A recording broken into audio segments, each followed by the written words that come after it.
Olá pessoal, então nesse vídeo eu quero falar com vocês sobre o segundo teorema fundamental do cálculo, né?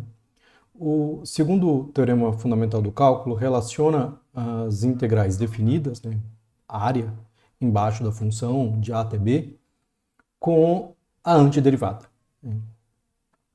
E desse modo, né, eles nos fornecem um modo mais simples do que calcular as integrais pela definição, para computar essas integrais definidas, né? A estratégia, a partir desse ponto, para calcular uma integral definida, será buscar uma antiderivada, né? A gente vai ver algumas estratégias de integração. No próximo vídeo eu vou falar um pouquinho sobre algumas dessas estratégias para buscar as antiderivadas, mas se a gente já conhecer as antiderivadas, o processo de computar as integrais definidas fica muito mais fácil. Então, vamos lá? Bom, então a primeira coisa que eu quero fazer é enunciar para vocês o segundo teorema fundamental do cálculo. Tá? Para enunciar o segundo teorema fundamental do cálculo, eu preciso uma função contínua no intervalo fechado. Tá? Porque eu vou usar o primeiro teorema fundamental do cálculo, que tem essas hipóteses. Tá? Então, o que me diz o segundo teorema fundamental do cálculo? Ele me diz que para calcular a integral de a até b de f de x dx, né, isso aqui é uma integral definida, isso aqui é uma área. Tá? O que eu preciso fazer é calcular f de b menos f de a, onde o valor da função f no ponto B menos o valor da função f no ponto A, onde f é qualquer antiderivada da função f. Ok? Então, o que o segundo teorema fundamental do cálculo faz é transformar o cálculo das integrais definidas em computar valores de antiderivadas. Ok? Bom, então antes da gente dar alguns exemplos interessantes de uso desse fato, vamos provar esse resultado. A demonstração dele é bastante simples. Tá? Vamos começar lembrando, né, da função área g de x, que é a integral de a até x de f de t dt. Né? A gente viu essa função no vídeo anterior, no primeiro teorema fundamental do cálculo.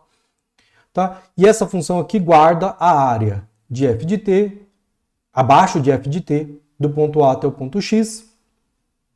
Tá? E a gente viu no vídeo passado que pelo primeiro teorema fundamental do cálculo, a derivada dessa função é essa função aqui calculada em x. Né? Então, o que isso aí nos diz? Outro modo de dizer isso daí é dizer que essa função aqui é uma antiderivada de f, né? Uma função que quando eu derivo da f, tá? Então a gente sabe que g é uma antiderivada da função f. Ok? Nós também sabemos que a função f maiúsculo, né, é uma antiderivada de f, né, pelo enunciado. Né? A gente sabe que a função f maiúsculo é uma antiderivada de f. O que a gente sabe sobre duas antiderivadas de uma função contínua no intervalo fechado? Né? A gente sabe que a diferença dessas duas antiderivadas é uma constante. Ok? Bom, e é isso essencialmente que vai provar o resultado. O que a gente vai fazer agora? Tentar determinar essa constante. Para determinar essa constante, a gente vai jogar valores de x. Dois valores de x. Primeiro eu vou substituir x igual a a. Quando eu substituo x igual a nessa forma, vai ficar f de a menos g de a igual a k. Só que g de a é integral de a até a. Integral de a até a dá zero. Então isso aqui vai ficar simplesmente que f de a é k. Então, a partir daí nós determinamos essa constante. A constante de diferença dessas duas funções é f de a. Depois nós vamos jogar f de b. Jogar x igual a b. Quando nós substituímos x igual a b, eu vou ficar com f de b menos g de b igual a k. Né? K é f de a. Então nós vamos ter que f de b menos g de b é igual a f de a. Mas quem é g de b? G de b é exatamente a integral que nós queremos calcular. G de b vai ser a integral de a até b de f de t dt. Tá? Passando para o outro lado o g e o f para o lado de cá, nós vamos ficar que f de b menos f de a vai ser igual a g de b, onde g de b é exatamente a integral que a gente queria, e desse modo a demonstração está completa. Né? Então é só saber do primeiro teorema que a função g é uma antiderivada e calcular essencialmente ela no ponto B, para obter o resultado que a gente queria. Ok. Por que esse resultado vai ser muito útil e muito usado? A gente vai usar introduzir uma notação que simplifica um pouquinho as coisas. A gente vai usar a notação de barra, né? F barra AB, para denotar a função f maiúscula calculada em B menos a função f maiúscula calculada em A. Então essa é uma notação para abreviar f de B menos f de A. E desse modo, né, o segundo teorema fundamental do cálculo simplesmente pode ser escrito que a integral de A até B de f de x dx é f calculado em B barra A até B. Ok? Essa notação vai ser bastante usada. E por que o segundo teorema fundamental do cálculo é útil? Eu vou mostrar isso para vocês calculando a integral de f de x igual a x ao quadrado no intervalo de 1 até 2. Né? A gente viu que calcular integrais pela definição, essa integral aqui a gente consegue calcular pela definição, mas dá um belo trabalho. Né? O que eu quero fazer é calcular essa integral sem precisar fazer todo aquele trabalho. Para isso, eu vou calcular a integral de 1 até 2 de f de x dx, né, que é a mesma coisa que a integral de 1 até 2 de x ao quadrado dx. Tá? Então, para poder usar o segundo teorema fundamental do cálculo, a gente precisa de uma antiderivada de x ao quadrado. Né? O primeiro chute que a gente daria é x ao cubo, porque quando eu derivo x ao cubo vai dar um x quadrado. O problema é que vai dar 3x ao quadrado. Então, eu preciso dividir por 3 para matar isso daí, e aí sim nós temos uma antiderivada de x ao quadrado. Por quê? Porque quando eu derivo x ao cubo, isso aqui vai dar 3x ao quadrado sobre 3, que é igual a x ao quadrado. Então a gente conhece uma antiderivada de x ao quadrado, que é x ao cubo sobre 3. Sabendo isso daí, nós podemos agora usar o teorema fundamental do cálculo para dizer que essa integral aqui é simplesmente essa antiderivada, que é x ao cubo sobre 3, calculado nos extremos que eu quero, 1 e 2. Né? E isso daqui é simplesmente a mesma coisa que isso aqui calculado no 2, né? Dá 8 sobre 3, menos isso daqui calculado no 1, que dá 1/3, e isso daqui dá simplesmente 7/3. Tá? Então, calcular essa integral usando o teorema fundamental do cálculo é muito mais fácil do que calcular essa integral usando a definição soma de rima e assim por diante. Ok, então agora eu quero fazer um exemplo um pouquinho mais elaborado de uso do segundo teorema fundamental do cálculo, tá? Para calcular a integral de menos 1 até 2 de x ao cubo menos 3x mais 1, né? Integrado em relação a x. Então o que é isso? Isso daí é a área embaixo, né? entre a função x ao cubo menos 3x mais 1 e o eixo x de menos 1 até 2. Né? Lembrando que é uma área orientada, né? Então, na verdade, geometricamente, a gente vai estar somando essa área roxa aqui com essa outra área roxa e subtraindo essa área rosada aqui, que vai ter sinal negativo. Né? Então, é isso que significa essa integral aí. Tá? Bom, e como nós vamos usar o segundo teorema fundamental do cálculo para calcular essa integral aí? Do seguinte modo. Tá? Então, o que a gente vai fazer para calcular a integral de menos 1 até 2 de x ao cubo menos 3x mais 1 dx é usar as propriedades de linearidade da integral para quebrar essa integral em 3 integrais mais fáceis.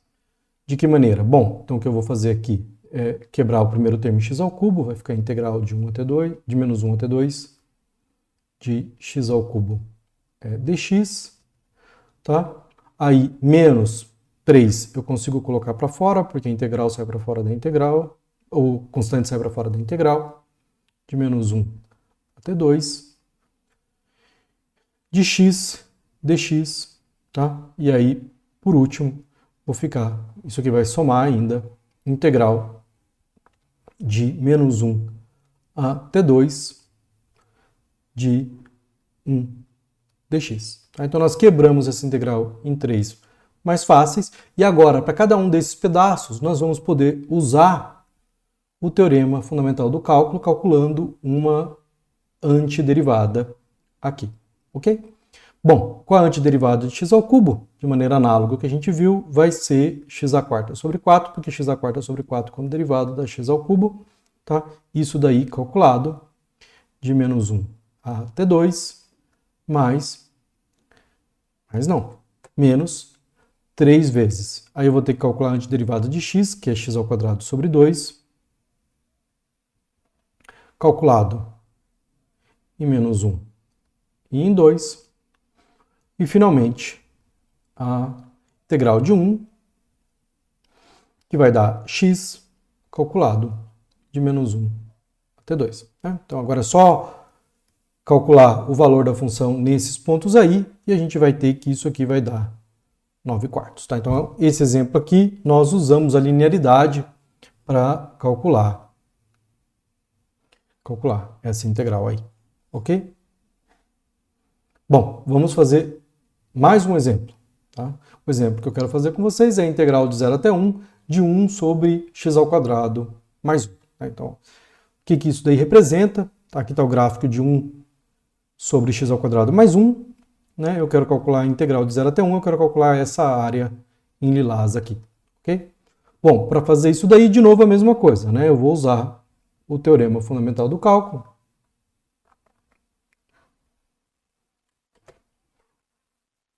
E para isso nós precisamos saber quem é a antiderivada de 1 sobre x ao quadrado mais 1. Tá? Mas isso a gente sabe.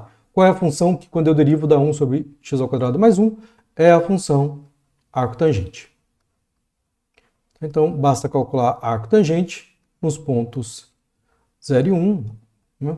Isso daí é a mesma coisa que arcotangente de 1 menos arcotangente de 0. Arcotangente de 1 é π sobre 4, né? É o ângulo cuja tangente dá 1. Arcotangente de 0 é 0. Então, essa área aqui, né, é π sobre 4. Ok? Beleza. Tá? Bom, o que isso nos diz? Isso nos diz que, pelo menos em alguns casos, se nós soubermos as antiderivadas, nós conseguimos efetivamente calcular integrais. Então, as funções que nós sabíamos derivar, na verdade, todas as tabelas de derivadas que a gente fez, né, na verdade, são tabelas de integrais quando lido ao contrário. Né? Então, a gente sabe que a integral de x elevado a n, a antiderivada de x elevado a n é x elevado a n mais 1 sobre n mais 1, a antiderivada de 1 sobre x é logaritmo do módulo, a antiderivada do cosseno é o seno de x. Tá? E assim por diante, a gente precisa conhecer uma tabela, como a que está mostrada aqui para vocês, para a gente poder, de maneira efetiva, calcular as integrais. Então, como um último exemplo de aplicação do segundo teorema fundamental do cálculo, eu queria fazer uma aplicação na física. Então, o que a gente vai calcular é o deslocamento e o espaço percorrido por uma partícula.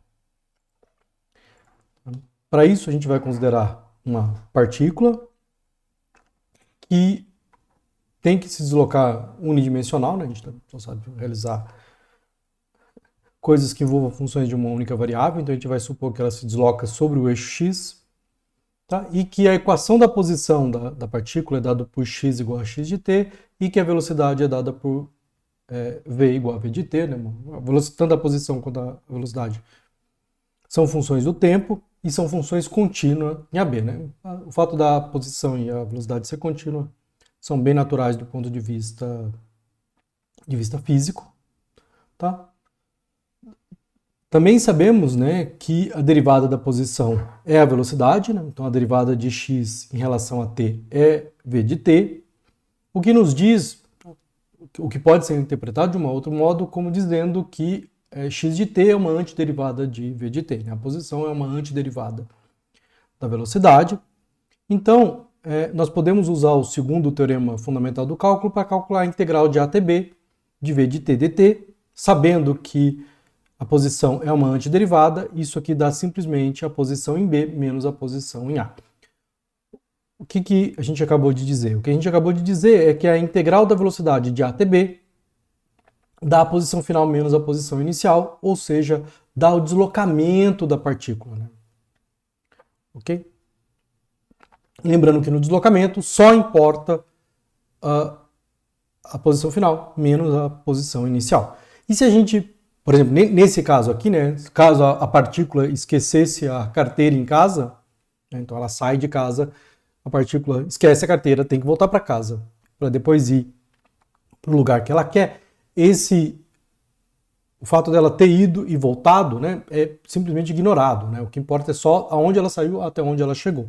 Se a gente quisesse computar todo o deslocamento que ela, toda a distância que ela percorreu, né, nós teríamos que calcular uma outra integral, que é a integral de A até B do módulo da velocidade. Né? Nesse caso aqui, se ela tivesse velocidade negativa, ou seja, se ela estivesse retornando, nós estaríamos também computando esse acréscimo nessa grandeza, e isso daí é o que a gente chama de distância percorrida pela partícula. Okay? Então, na distância percorrida, ir e voltar é contado, no deslocamento, o que importa é apenas a posição final, menos a posição inicial. Ok? Caso a partícula sempre se movimente com velocidade positiva, né, ela não retorna, na verdade,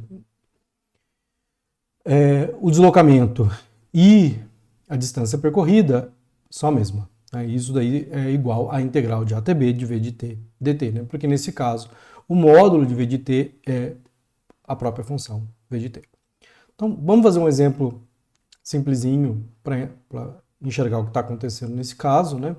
Então a gente vai supor uma partícula que se desloca sobre o eixo x com a função velocidade sendo dada, 2 menos t. Tá? Então, a gente sabe a função velocidade para essa partícula. Tá? Eu fiz aqui o gráfico da função v de t igual a 2 menos t, entre os instantes t igual a 1 e t igual a 3, que é onde eu quero calcular o deslocamento e quero calcular o espaço percorrido, a distância percorrida.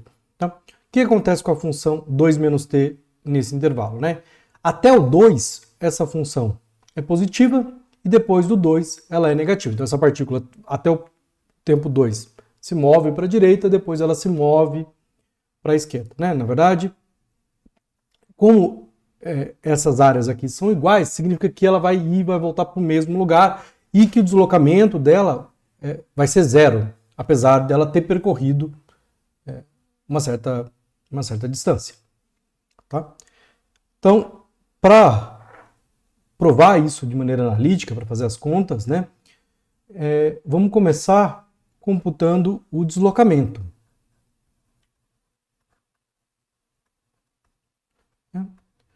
Para calcular o deslocamento, né, é bem direto, não tem segredo. Basta a gente calcular a integral de 1 até 3 de 2 menos t dt. Né?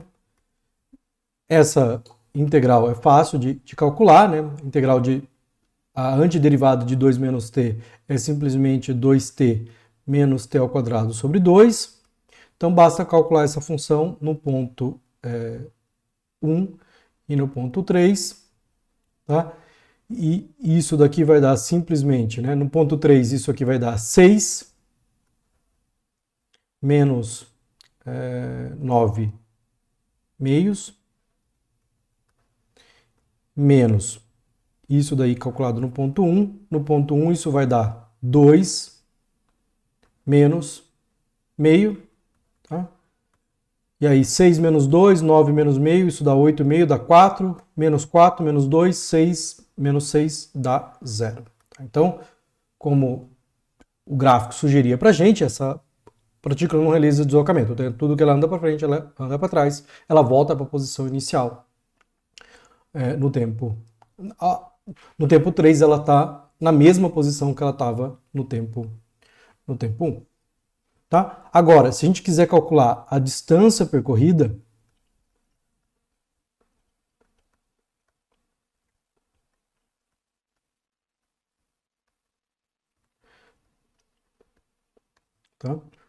Tá? O que nós temos que fazer nesse caso aí, né, é calcular a integral de 1 até 3, não de v de t, mas de módulo de v de t, integral de módulo de 2 menos t, dt. Né? Bom, como que a gente faz para calcular integral de função módulo ou de qualquer função definida por pedaços? A gente quebra a integral nos pedaços, né? A gente sabe que essa função aqui muda de sinal no 2, então eu vou escrever essa integral como integral de 1 até 2. Antes do 2 a gente sabe que essa função é positiva, basta olhar o gráfico que a gente fez antes. E depois escrever essa integral a partir do 2 até o 3. E do 2 até o 3 a gente sabe que 2 menos t é uma função negativa, então o módulo dela vai trocar o sinal. Então isso vai dar t menos 2 dt, ok?